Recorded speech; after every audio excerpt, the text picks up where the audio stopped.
This is Between the Brackets, a MediaWiki podcast, episode 28, February 19th, 2019.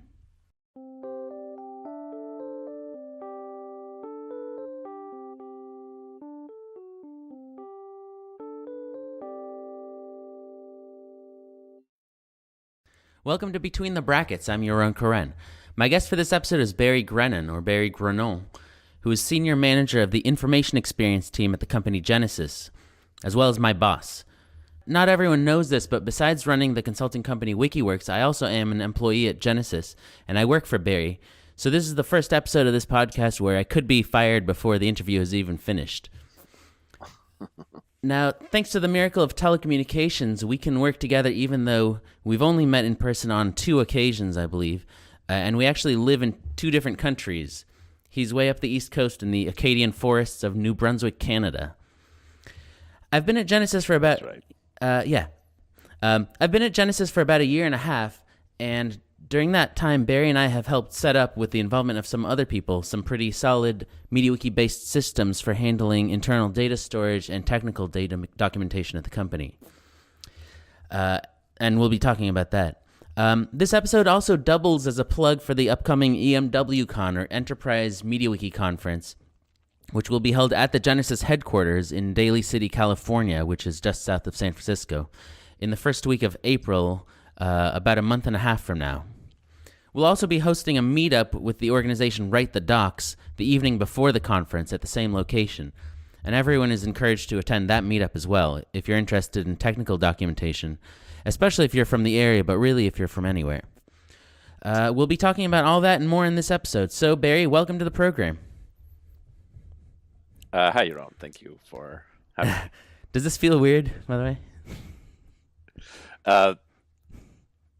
way? Moderately. All right. It's fine. Yeah, okay. Yeah.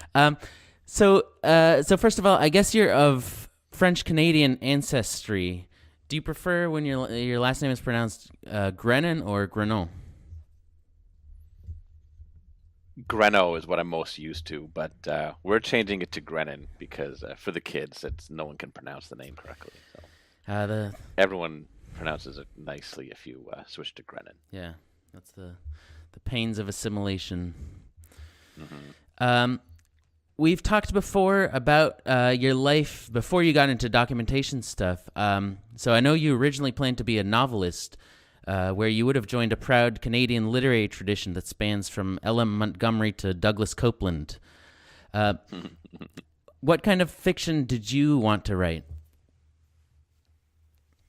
This is literary fiction, so yeah. All right. Literary fiction, yeah. Yeah, okay. Sometimes a bit comic, sometimes a bit serial comic. Yeah. A mix of things, yeah. I still do that a bit, but time is tight these days. Yeah. So how did you end up, I mean, briefly, I guess, how did you end up going into tech instead of literature? Money, right? Yeah. You know, needing to, I wanted to start a family, and at that point, you know, it's just, it was sort of an option in the back of my mind with an English degree was, you know, technical writing was always in the background, teaching, that kind of thing. And I got a technical writing gig and sort of went from there. Yeah. So how did you end up specifically working at Genesys? So Genesys was opening up an office in New Brunswick. There's a historical connection between St. John, New Brunswick, and the head office, Daly City. I think it was an old premier of New Brunswick that bought a Nortel switch, a CS1000. It was a very expensive switch, and it became like a hub, I think, for different telecom companies. And Genesys, this is way back in the early days. I think that's the history of how Genesys wound up here. Yeah. Was set up an office here to do some work with that Nortel switch. And then they were expanding the office about 10 years ago. And somebody who was actually was at my former company, my first technical writing gig, was supposed to get a job for Genesys, and then they backed out the last minute, and then recommended me for the job at the last minute. I was kind of hand delivered the job over a weekend. Okay. It was pretty nice. Yeah. Wow. Yeah, that's a fateful weekend. Fateful. Yeah. So I owe him a couple beers. Yeah. You said premier before. Is that the equivalent of a governor of a state or something? Yes, that's right. Okay. Yeah, be like a governor. Okay. What year was that? Do you remember? Gosh. Well, I guess 2006, probably 2007. Yeah. Oh. 2007. So I guess before we get any further, I should also ask, what does Genesys do? And this is actually something I personally never quite know what to tell people when they ask, but you probably have a better answer than I do. Contact center software in a nutshell, or customer experience journey software. The company's sort of expanding in its footprint in different directions, but it's yeah. Okay. So enterprise, traditionally enterprise business software, I think, but it's been expanding into different markets, and I don't know the exact numbers offhand, but it's a pretty large software company, actually, one of the larger ones in the Bay Area. Yeah, and where are customers based, or is it pretty much everywhere in the world? It's global. Yeah. Are there certain areas where there's heavier usage, or is it really just pretty much everywhere? I think it's everywhere. Yeah. I mean, I know there's a lot of North American, a lot of European, but I mean, there's offices everywhere and there's customers everywhere. Yeah. Yeah. Sorry. So what were you doing at the beginning when you joined Genesys? I started as a technical writer for SIP server, which is one of our projects during the transition away from telephony switches to IP-based switches. So that was the sort of a flagship product behind the scenes of all of our interactions. So I was a writer for SIP server. That's where I cut my teeth on Genesys technology. Yeah. And what are you in charge of now at this point? As it would be, so our company has different, I guess, business units within it. So I'm in charge of Pure Engage. So we have three main offerings: Pure Cloud, Pure Engage, and Pure Connect. So I'm in charge of the Pure Connect documentation platform, I guess. So for all of our writers, I think there's 40 plus writers. Our team is also merged now, so we're trying to figure out a roadmap for how we're going to align on a common platform for all of our writing groups. So our total group is like 65 writers or something like that, and about 40 of those writers are on my specific area. So I think we've been working on the MediaWiki platform for delivering all that content. Yeah. Do you still do any technical writing, by the way? Not really. No. There's, no. Yeah. Okay. Do you remember what the last year the last year was when you did actual technical writing? It was probably maybe 3 years ago or 4 years ago. Yeah. Okay. It's just it's been management offhand. Right. So you mentioned MediaWiki, so this is a good segue to get into that. How did you and the company get into MediaWiki? One of our API writers, years ago. So we had old school, people in the tech comm industry will know the software. It was like a FrameMaker to static PDF output, pretty standard in telecom and documentation teams. That's what we had. We wanted to move online. One of our API writers, just as a pilot, decided to start using MediaWiki, it had a lot of buzz for TechCom at the time. There was a few years, probably, I'm not really sure when the project started. I'm saying like 8 years ago, maybe. Yeah, okay. When it started. And Um, and it just kind of kept growing, right? Because it's open source, so it's easy to get started. You don't need to. It's easy to get started on a little pilot project, and then it just kind of keep growing.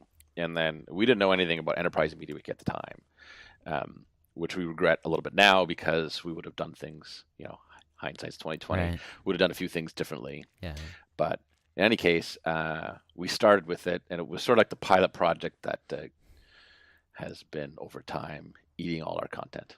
That's a nice metaphor. So I want to talk about the setup. You'll be talking about all the specific use of MediaWiki for documentation at Genesys in the conference and meetup, and I want to promote those. So That's great. Yeah. So I mean, I don't want people to feel like they can just hear it all by listening to this podcast. I want to, leave something. But actually, so half sentences. Right. No. Well, actually, there might not be that much overlap between what we're talking about here and what hopefully you'll be talking about at the conference and meetup, because, I assume you'll be talking mostly about technical details in the conference and meetup. And for this podcast, I want to focus more on the business aspects of it. But I do want to give listeners just a taste, I guess, of the kinds of stuff they could be hearing at the conference. So what is MediaWiki being used for right now? Well, you already sort of said it, but more in a more detailed way. So we use it basically as an internal authoring tool for customer-facing documentation. So our writing team uses it for drafting and then publishing content.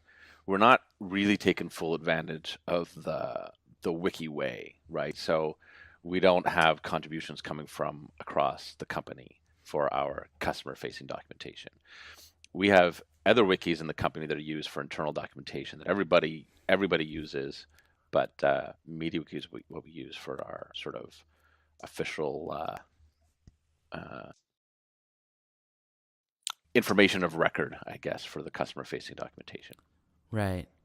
So that's right. So that's one. That's sort of the main focus of the platform. But there are also some internal authoring projects where teams that could benefit from things like structured authoring and a little bit of administrator oversight of the underlying data structures for content, where if the wiki free-for-all approach doesn't really work, you want more control over the content. There's a big project that, and maybe we'll talk about that also in this call or at the meetup. I'm not sure, but that's another aspect that we're moving into. So where our team isn't just writing the content, but building easy to use data structures using page forms and things like that to allow subject matter experts to directly enter the content, but in a nicely controlled and formatted way. So we're more like enablers and handmaidens of a good information experience versus necessarily having to do all of the writing ourselves. Right. So for those cases, the people entering the content are not necessarily technical writers themselves. That's exactly right. So you want easy to use forms to allow them to enter the content in a guided way, and then structuring all that content in, as key value pairs and cargo means we can do a lot with the display or alternate ways to drill down into the content and set up a single source of truth for certain kinds of information across the company. Yeah. Is there any other use of MediaWiki?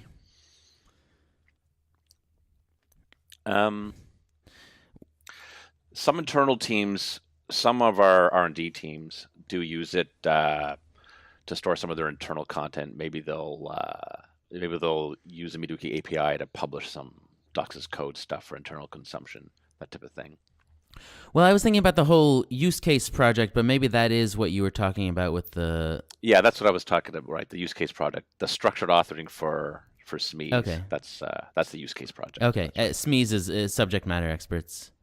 Yeah, That's okay, right. okay, Yeah. Sorry yeah, for the jargon. right. Cool. So, so you mentioned cargo and page forms. What's the basic setup in terms of MediaWiki and extensions and maybe other software? I mean, besides cargo and page forms, what are some of the extensions or related software being used?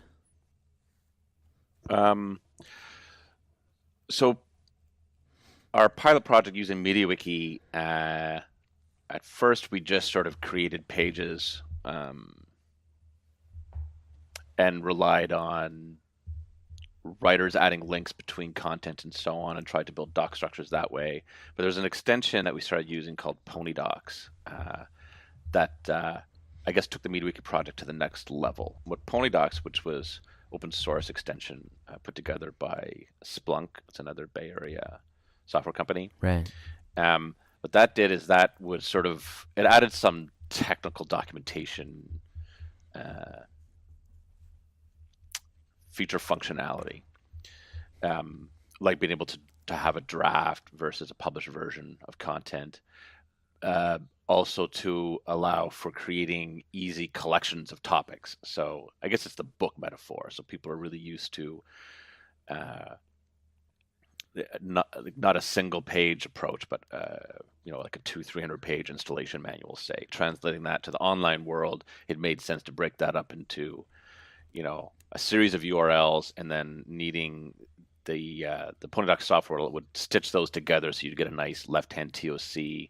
And it also allowed you to version that content, which, for on-premises software where you have, a new software version per year, there were some nice tools for being able to branch and inherit and move, your books from one release to the next. Yeah. So that came along at the right time. That allowed the MediaWiki project to kind of keep on keeping on, I guess. Right. Yeah, and TOC is a table of contents for anyone who's wondering.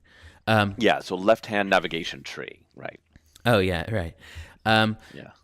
And now we're talking about replacing PonyDocs with a different extension called MintyDocs, at least for newer content.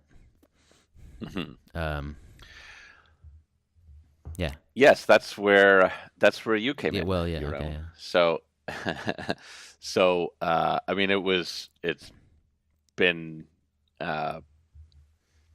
what's the right word? It's been great having you come on board. It's opened a lot of doors to more things we can do with MediaWiki. I think it's breathed new life into the project for a variety of reasons, and MintyDocs is one of them. So I know when you looked at the feature functionality of MintyDocs, you thought it could be PonyDocs. Or sorry, Right. PonyDocs. Yeah, I thought it could be simplified, and so it's taken those basic features we just described. Version collections of topics that could be presented as a freestanding manual, I guess, in an online format. You took some of those features and then wrote a more flexible extension, especially that it supports the other enterprise MediaWiki tools, a better support for page forms and so on. So then we can actually switch to a more we already had a fair bit of structured authoring in our system. We used it mostly for content that really lended itself to a structured authoring approach. So a lot of reference material, API content. Genesys is really complicated software. There's tens of thousands of individual parameters across a whole range of server objects. So that was one big cargo MediaWiki project, was turning that all into single sourced warehouse of configuration option descriptions that can then get pulled into the content through a variety of means. But we can do more of that. We can do more structured authoring, more forms. Basically, we can craft a TechCom solution specific to the needs of our content. So it's not applying anybody else's data model. We design a data model to fit our content. That's where we're at right now, and it's great. Sure. Yeah. Yeah. Well, yeah. I want to talk about some of the technical advantages of it too. Just briefly about PonyDocs versus MintyDocs. This isn't really probably interesting to most of the people listening, but yeah. I mean, no offense to the good people at Splunk, but they clearly never wrote a MediaWiki extension before PonyDocs, and I'm guessing never wrote one after it. Although PonyDocs itself is a composite of 20 extensions or something, but yeah, there were that's all I'll say. Yeah, I mean, it was they had a very good idea about structuring and so forth, but it was easy to create something that was a lot more lightweight and not as strange. So so yeah, I mean, you've mentioned, I guess, some of the advantages of this enterprise MediaWiki system. In terms of the marketing of it, the idea is to to get other people to use this approach and market it internally. I mean, what kinds of software are we competing with? Specifically for the TechCom solution, or the kind of other software we've looked at that we're sort of kicked the can on? Yeah. Well, yeah. Kick the tires on it. Right. Oh, right. Yeah. So the flexibility that MediaWiki gives us is key, right? Because things are always changing in our company. That's why it's had such longevity, is that it's so flexible. So we've had to change directions often enough that it just keeps surviving, even though it's definitely not shrink wrap software, right? It's out of the box. It doesn't do the things that you go to other software to do, right? So if you're doing a compare and contrast of MediaWiki to some more traditional tools, there's a lot of feature functionality you're not going to get out of the box. You have to build that stuff. We were interested in Contentful, which is a headless CMS, that approach, because it also seems similarly flexible, right? Very different than MediaWiki. So content, because there's nothing really to install. When you say headless CMS, that's again how you describe MediaWiki, that it doesn't really do much out of the box, but it provides a way to create all this stuff. Yeah. Yeah. Okay. Mm-hmm. Right. Yeah. So Contentful would be all your content is basically stored or managed, I guess, through API. So I think it's a cloud-based company. So your content would be stored in their cloud, but you'd build a web application and then pull in your content via API. And there's an API to build, authoring interfaces and so on. But that kind of that seems really flexible, right? So you could quickly prototype new web interfaces based on underlying content without having to design. I don't know. It seemed like a pretty interesting approach. Right. There's a lot of different software environments out there. I think they can all be made to work with work. There's a lot of ways you can skin the cat. This is the one we have, and it keeps working. So. Well, right. What are? I mean, do you remember offhand the names of some of the big technical documentation applications, in case people are curious?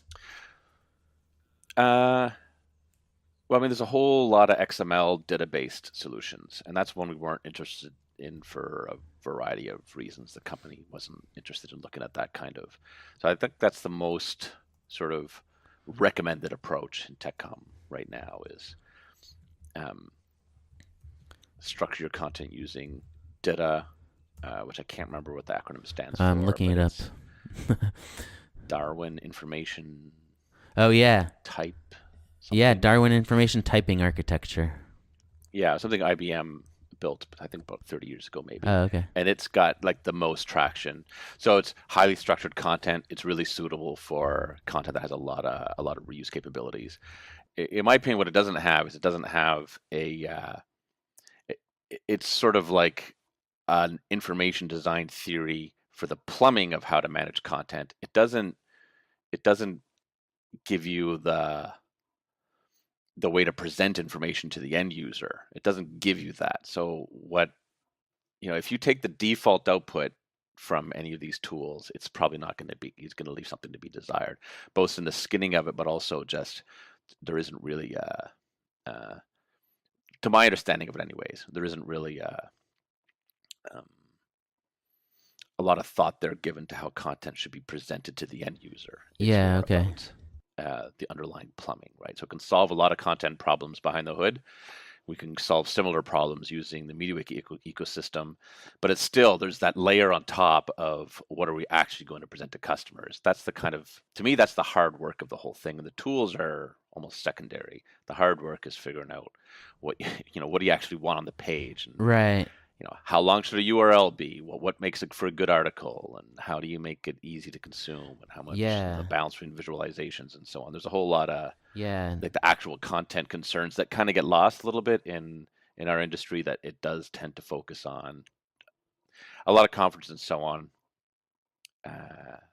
It winds up being tools focused because that's what you have to work with day in, day out. Right, so, right. Your tools. Tools, you mean from an authoring perspective, I guess, as opposed to from a data navigation or findability or whatever else. From an authoring perspective, there are a few companies that are trying to crack that nut. So there are a few. I'd call them like reader type companies. So they'll build an online portal, say, that will pull in the content from any source underneath, and then try to add nice user-facing features in the portal to allow for better content consumption. It usually seems more focused on search and findability. It's still not really about the actual shape of content on the page, but they're pretty interesting tools. So they're thinking about that last mile. But a lot of the authoring tools, I think they're focused. My guess, I'm only surmising here from talking to different vendors over the years. My guess is that they take a product manager for any of these companies will take their feature requests from documentation managers.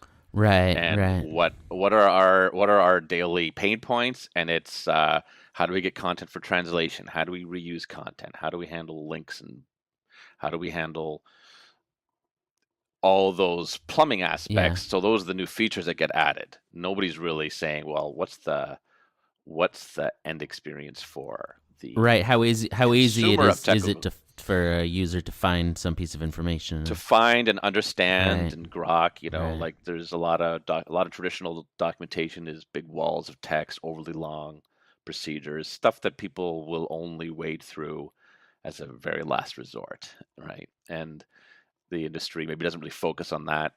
That's not quite true.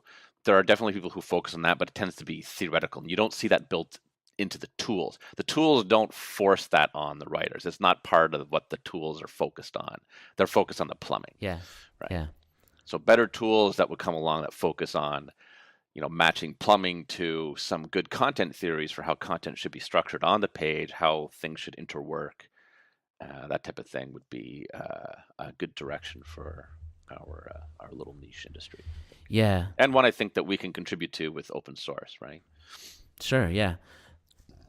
So just briefly, for those who still might be confused, the idea with this DITA stuff is it's an XML like syntax, and so you have your tool where you type in all the stuff, the relevant information, and it turns it into this a series of XML files, and then you have some other application that displays all of that as HTML, something like that. Yeah, that's right. So, most of the ones that I'm aware of, anyways, that's the way it sort of works. As you have an authoring tool, and then you're writing, XML files, and then there's like a publishing pipeline to publish it to various output formats. So there'll be HTML, maybe there'll be a downloadable PDF.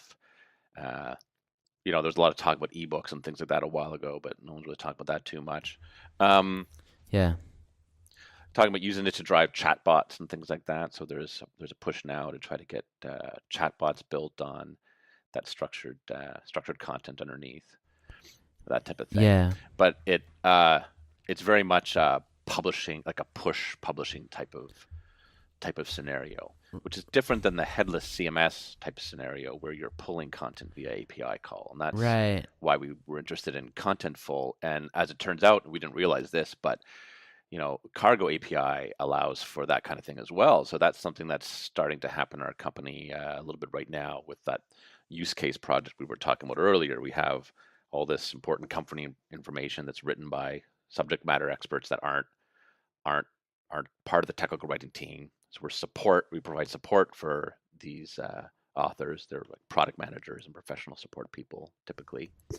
But that content is all stored in Cargo, and then there's other parts of the company that don't use MediaWiki, that aren't connected to our web assets at all, but they want to reuse some of that content, so they can build their own web asset and pull in various fields, whichever ones they need, into their own websites or their own web application using a Cargo API. So that's starting now. So that really supports a strong single source of truth for our content, and it seems like, if looking at the headless CMS model and just the shift towards APIs as a delivery model for software across the board, right? Yeah. It seems very flexible. It means that reusing content isn't a matter of a writing team publishing their XML that they own in their own shop to multiple outputs. They then have to control all those outputs. So the writing team or whoever would need to be responsible for all the various output formats. This opens it up so you can be single source of truth to control the data entry, the content entry. We can do a lot to make sure that it's nice, clean, sane content, right? By defining some top level metadata and then have authors select from drop downs and things like that. Right. But then the content's there for any other team to use however they see fit. So the sharing, I anticipate this becoming more so in the future. Sharing of content and content reuse is going to be more between websites as opposed to one team publishing to various websites, if that makes sense. Yeah, sure. Publishing the same information to different places. Mm-hmm. Yeah. So we're with the Cargo API, we're not responsible for how that content gets published in other locations. We can just provide the API to them, and then they can grab that content wherever and do whatever they want with it, and we'll always be up to date. Yeah. Maybe we should describe Enterprise MediaWiki as a headless CMS, if that's the the current buzzword. I would say that's one big feature of it. We're just starting to use it, so it's not the main thing. But theoretically, you could, right? You could use Enterprise MediaWiki setup strictly as an internal authoring tool, and then your customer-facing website could be built on any software stack you wanted, and pull in the actual content using a Cargo API. So you wouldn't necessarily need MediaWiki as the front end. As the display, right. It's I guess it's a headed and headless CMS. I don't even know if there's. It's a weird hybrid, and we actually like the fact that we don't, or I like anyways. I can speak for everybody in the team, but I like that with the wiki approach, you go to the page that the customer sees, you click edit, and you can make a change right there. Yeah, sure. You visualize it in the situation. So you're not, sometimes you wind up with two sets of navigation. There's a navigation on the website for the customer, and there's a separate navigation internally with an internal tool to find your particular topic. Yeah. I think this simplifies it. It simplifies it a little bit in that respect. Everybody navigates the same way. So if there's gaps in the navigation scheme, writers will find it. Sure. Yeah. For sure. Right. Forcing editors and writers to use the same setup that the readers see brings a lot of advantages. Yeah, absolutely. The tricky thing is just having a skin. So we need to make our content look really good for the end user. So it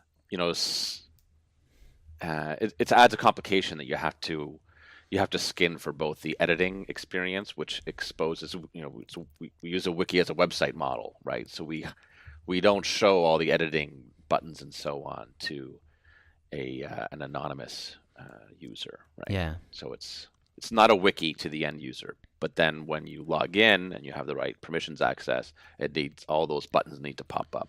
That's a little bit of a complication on the skin side. Okay, but we've managed it. I mean, we have a setup that works. Yep. Yeah. Okay. Yeah, we manage it. It's just it ties your hands a little bit if you wanted to just create a freestanding. Yeah, right. You have to think website or right. When you're doing the design, you have to think about both cases for everything. Yeah. But yeah, that I mean, I do like that setup. One of the complaints about MediaWiki is it looks like a wiki that you see all these tabs and so forth everywhere you go, which are distracting or confusing. So if you can get rid of that, as we've done, then it solves that problem. Mm-hmm. Cool. So I mean, I guess that's it for the technical stuff, to the extent that we even really talked about technical details. But well, maybe that's mostly it. So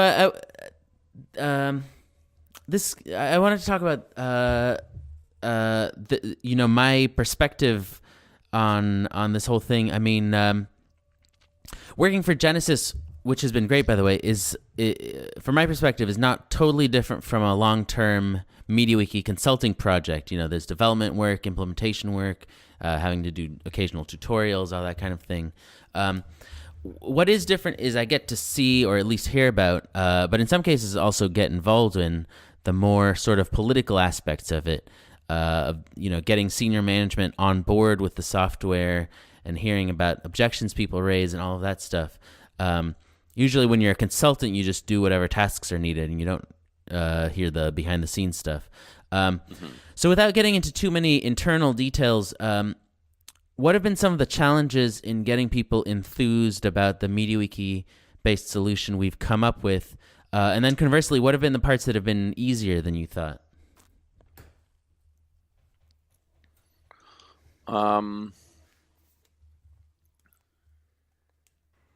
Let's see. So the fact that it's not a shrink wrap solution is difficult, right? So Yeah. people that don't understand MediaWiki and its potential, it's kind of hard to point them to anything that can give them a sense of what it's capable of, right? You can't. It's difficult to sell something that can do anything. Sure. If that makes any sense. Yeah. No. Right? Absolutely. Sure. Yeah. That's Yeah. So what do you want it to do? And well, what does it do? Well, I don't know. What do you want it to do? It can be that kind of conversation sometimes. Yeah. Yeah. That's open source is good on one hand because it means there's no immediate cost, but there's definitely a cost if you're going to customize it heavily the way we are, and there's definitely a cost there, and that there's no support, right? So it's a different kind of system than typical shrink wrap software that IT buys, and then the company provides a certain number of hours per year support. So when you own your own customized solution, then you own the support for it, and so that's, or maybe I'm not talking. Maybe that's less about the political challenges. It's just part of the headache of it all, right? Yeah, it's all tied in. We can't just complain about an external vendor's tools because it's our tool. Yeah. So we have to fix. We got to support everything you build. So there's as well. But in terms of cost, it's hard to compare the cost of support for MediaWiki versus the cost of what would have been the support for some proprietary tool. That's difficult to compare, and there's also a lot of the customization is for that last mile I was talking about. Right. That isn't there in a lot of out-of-the-box shrink wrap solutions either. They don't. The default output it's not meant to be. And I've talked to different vendors about that, and well, what can you do? So their recommendation is you don't just take our default output. You got to build your own skin on top of that, and not everyone will, right? Because the writing team may not have the skill set to do that. They don't have any development or CSS people, so they'll take a default tri-pane type of output and not have the ability to deviate from that too much. Right. So sorry, what is that tri-pane? It's when you see those. I don't know. You probably remember the old Microsoft documentation when it was like a single monolithic left-hand navigation for all of their Right. products in the tri pane. It's got I can't remember why it's tri. I can visualize the two panes, the left nav and then the right Yeah, they content. sometimes use It's frames. content that doesn't look. It's content that doesn't look like anything else on the web. Right. It Okay. looks Yeah. like Yeah. it looks like, oh, this is documentation, and it's out of favor now. I mean, Microsoft doesn't have that anymore. Their docs look great now, and they're structured. Well, maybe I like it because it's structured almost exactly like how our content is Yeah. Well. structured, but very similar, Right. and Right. we like their documentation a lot. Um. Yeah. So. Okay. So yeah. I mean. It's not. It's never a direct comparison. You're saying between MediaWiki and other tools because just MediaWiki can do things that those other tools can't. Or maybe it requires customization in both cases. I don't know.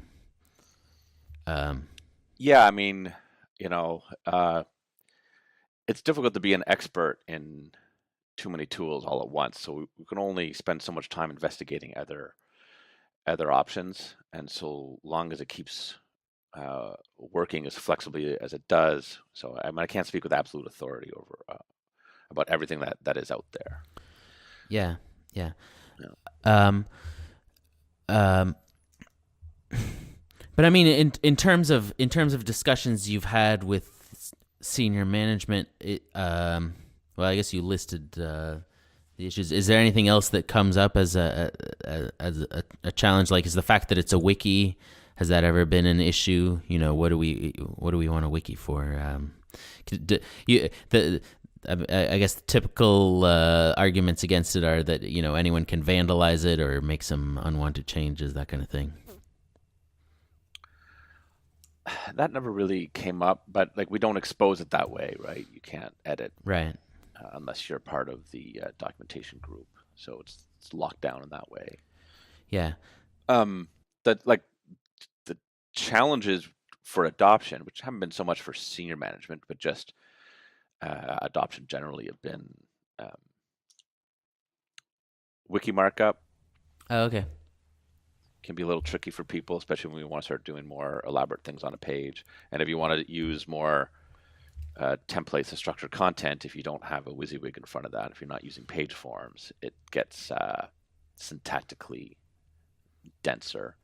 So that makes Sure. it difficult for adoption generally, I think. Yeah. Yeah. And then the wiki, the fact that the content, we now have the capacity to have highly structured content, but we didn't before. So the fact that your content was a mix of MediaWiki markup and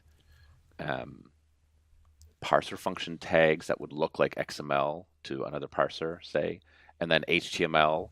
So for doing things like working with translation vendors, for example, that mix of markup is a challenge for working with other, add-on tools, say, that are, part of the technical communication ecosystem of tools, right? So XML is really the most popular way of structuring content, and so there's a lot of add-on companies and vendors and tools and so on that work well with XML. They're just not familiar with MediaWiki syntax. We've had challenges there. Yeah. Working with these outside companies, they have to write some custom interpreters to be able to deal with our content, right? So those are some pain points that have been Right. hurt adoption, I guess. Yeah. Does MediaWiki line up with any of the long-term goals at Genesys? I know there's been talk about microservices and all that kind of stuff, and you mentioned the single source of truth thing. It can. So we're not really sure how that's gonna land. I could see probably a lot more.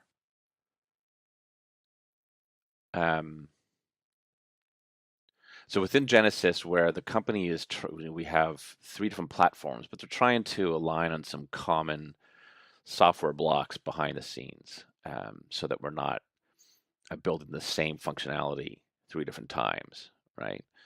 So a lot more common content that what I could see is the docs as code approach, not just for API content, but for other documentation. So it could live right in the microservice source code, and then that can get wherever that gets pulled in, the supporting documentation can get pulled in as well.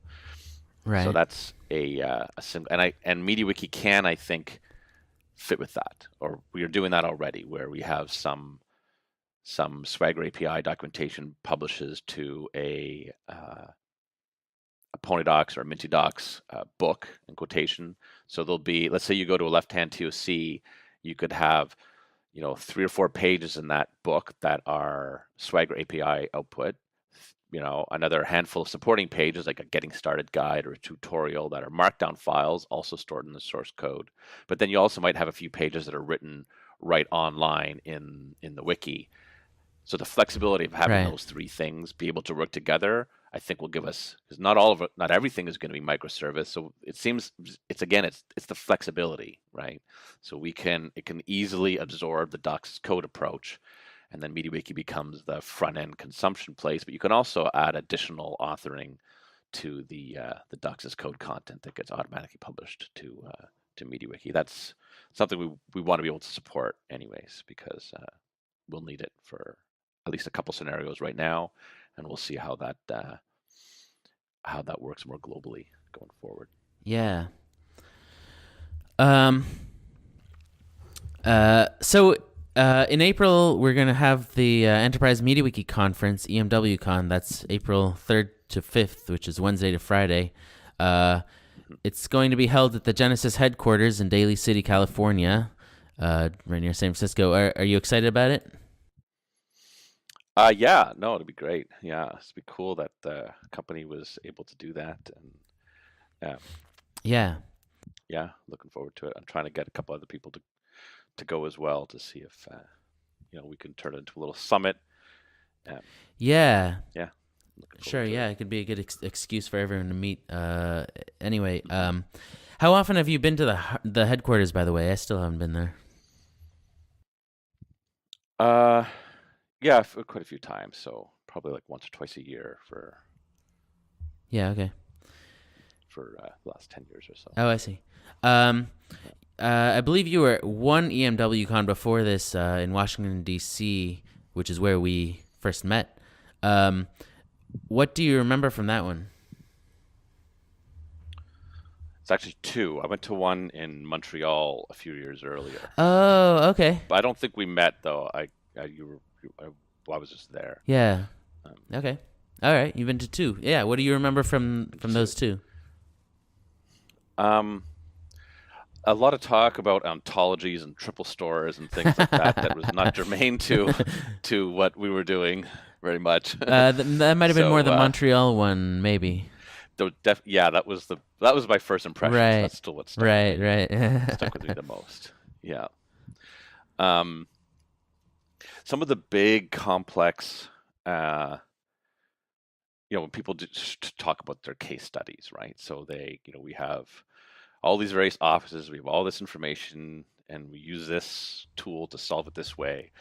And you just, I guess it reinforces the fact that it's such a flexible way of handling these problems, right? So the flexibility. So it's definitely not one size fits all. So interesting that they're almost all, it seemed more like, I don't know,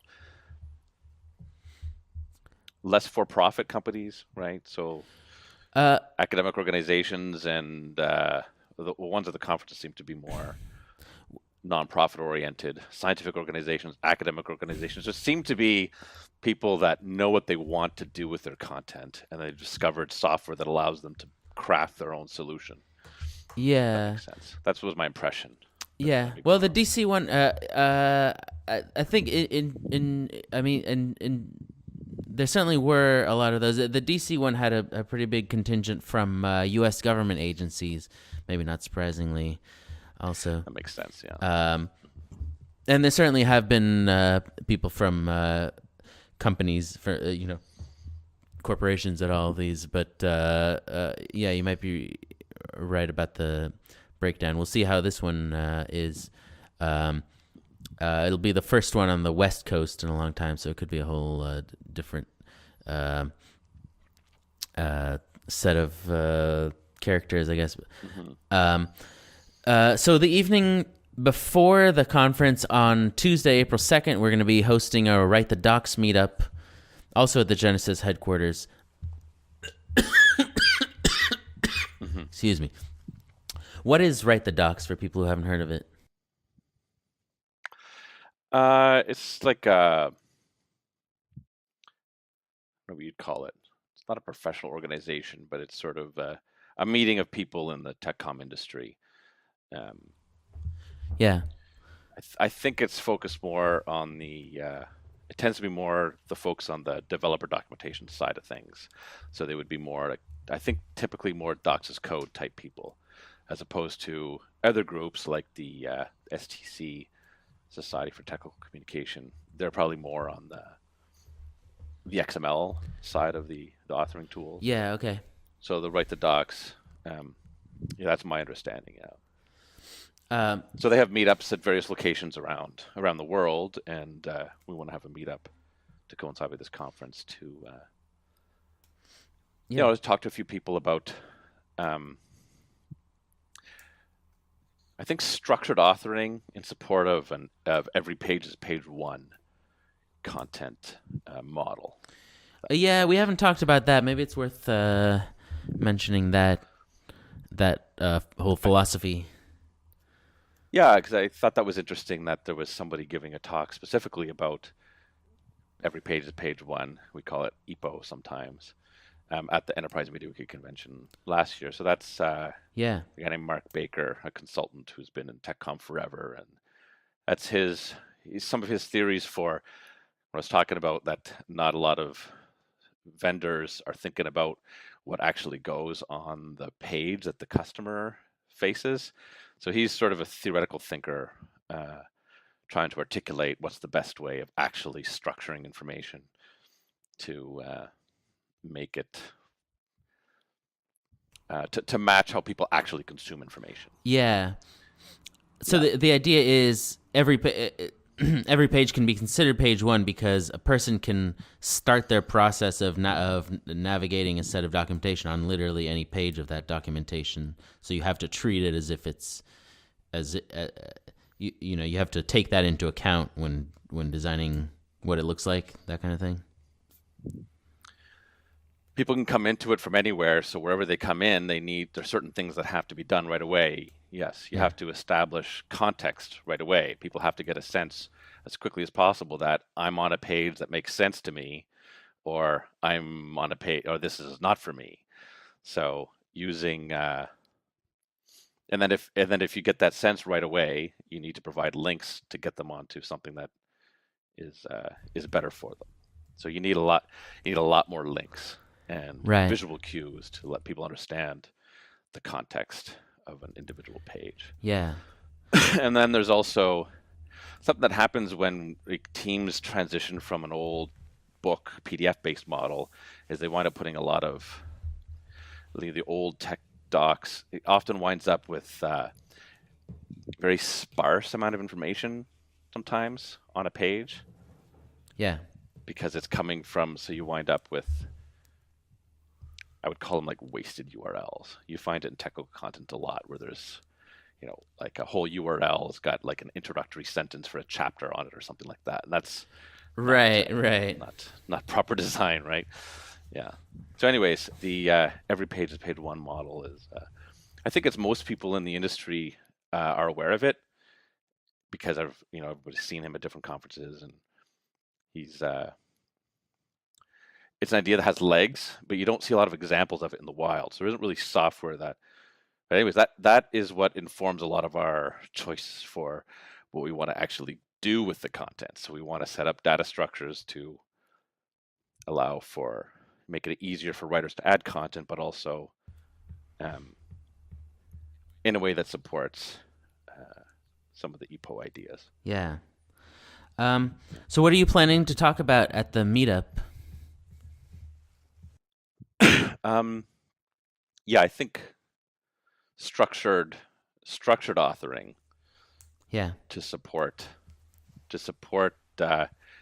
EPO and query-based content reuse, I think, is also a part of it. Right. Yeah. Cool. Yeah. Yeah. The kinds of thing we've been talking about now, but I guess with more of a technical aspect to it. Yeah. I think probably focus more on the use case project, because that's where you're setting yourself up as a service organization to enable. So it's the value that you can bring as a technical writing group, because you understand content.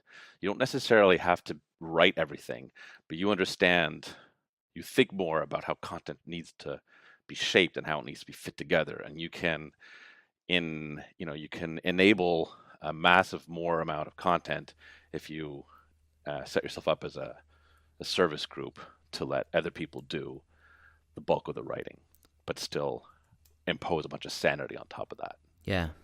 I don't know if that makes sense, but that's what that project is probably a good one to focus on. Yeah. No. Yeah. It makes sense to me. Absolutely. What do you think are the chances that we can get some traction for this MediaWiki-based solution among technical writers in other companies? I'm not sure. The way it grew organically, it winds up being, I'd say accidental exactly. Right. Sure. Well, yeah. No, that's fair. But I don't know. I have to think about that a little bit. Well, so you'd want to be able to support a much simpler, more shrink wrapped. You'd want it to be able to support like a basic, basic needs more out of the box, I think. Yeah. Right. You wouldn't want to have to craft a solution just to get started. So I think it would maybe need to have some things available, maybe a little bit easier to install and a little bit easier to start using some of the stuff more out of the box. So the very advantage that we have in it is would be a block for adoption for other people, right? Here's your bag of flour, as opposed to, Yeah, I mean, well, MintyDocs, of course, provides its own structure. It could be that all that's really needed to give something more out of the box is just some templates and forms around the MintyDocs structure. So you have a template for defining a book page and a template for defining a page about a specific topic and that kind of thing. And then, of course, those can be modified. But you're already starting with something that works. It could be, yeah. I'm just trying to think of like say an organization has 3 or 4 writers, and they want just like a really easy plug and play solution that that IT buys for them and IT maintains for them. Their IT department is not going to do the kind of thinking and customization that MediaWiki requires. So that would be if it was easy for IT to set it up and maintain it, something like that. I don't know. I haven't really thought about it. Yeah. Thought about it too much, how you would market it to other groups. We're just sort of focused on solving our own problems. Right. But the more we can open source, it would be great to get more folks using it. And then theoretically, because like there's been a lot of little things coming down the pike, like, can you have a glossary?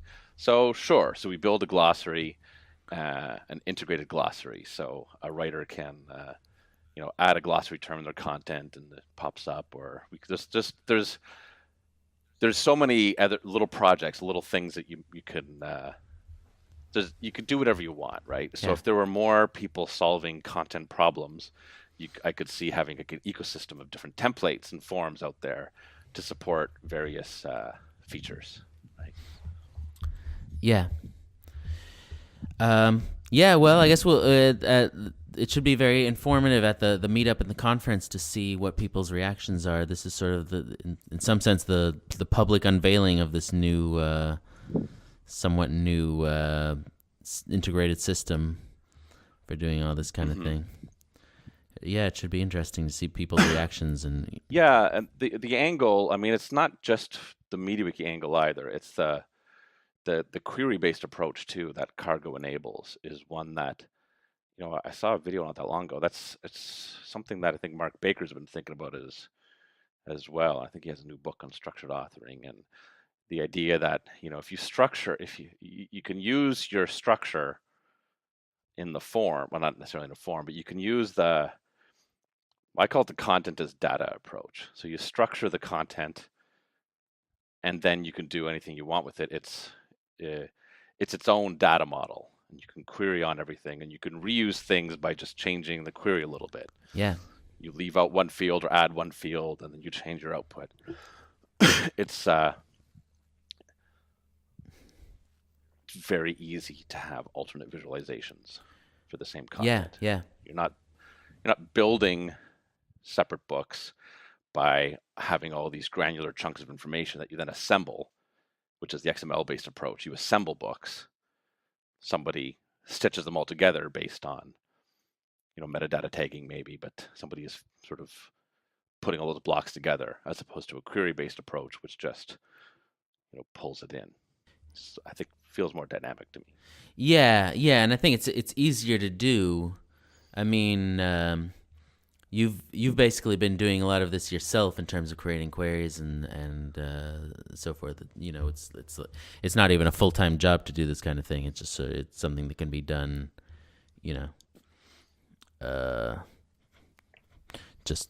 I don't know. I don't know actually how much time you spend on this, but it's definitely. I mean, it doesn't require web scraping and all that kind of stuff, or complex. Yeah, stuff. if you need a new visualization, it's fairly simple to build a new one. It's not a new web development project, right? Yeah. The way it might be with another system, you would need to pay somebody to do the front-end web development work to get a new visualization into the content. Yeah, that's something I really wish we could market better or let people understand better that instead of having to define a project and scope it out and get proposals and all this kind of stuff,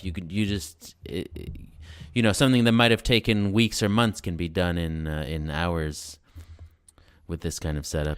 That's right, and that's there's different people thinking about how to run a successful information experience team. Rapid prototyping is one of the key best practices. If you want to be successful, you have to be able to prototype rapidly. Yeah.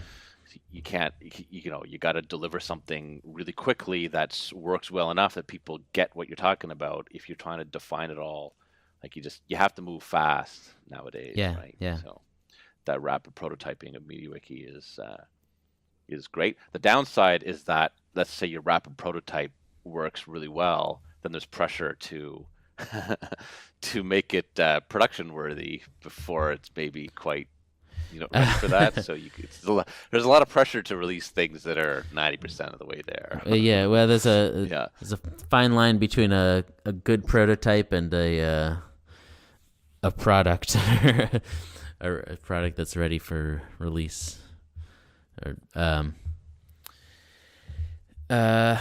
Cool. Okay, I think that's all my questions, and it's been a good length of time. It was good talking to you, as always. I learned a bunch of things here that I probably should have known before but didn't, and I'm sure I'll talk to you again soon. But thanks for being on the podcast. Right on. Thank you, Yaron. This has been another episode of Between the Brackets. I want to again thank my guest, Barry Grenon, as I like to say, my boss at Genesys, who took time off from his busy schedule. Thanks to all of you for listening, and I'll see you next time.